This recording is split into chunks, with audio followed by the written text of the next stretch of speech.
So she bought a piece of property. She's living in one, her best friend is living in another, and the third one is going to be rental income for them. Nice. So as long as she spent her money on real estate, the 1035 exchange, you can do that. Now, another thing to think about, and we talked about this in a masterclass, is your 401k. So people who have 401ks, either your employer sponsored, meaning you work for somebody else and you have a 401k, or if as a business owner you have your own 401k, you can use both of those towards real estate because it's considered an investment, and eventually you'll have to pay it back, of course.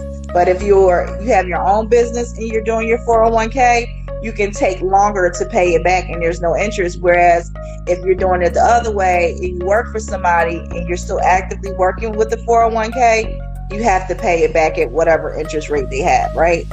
So that's two ways. 1035 exchange, which is one real estate piece for another real estate piece.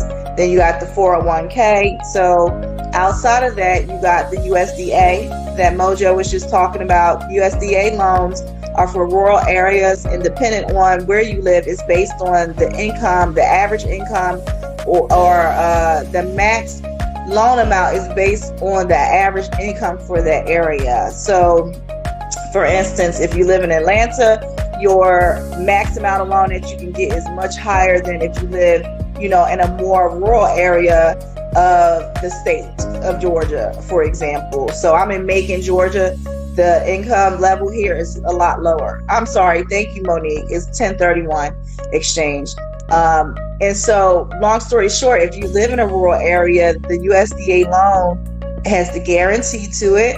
And then it has all these other unique features where your interest rates are always lower.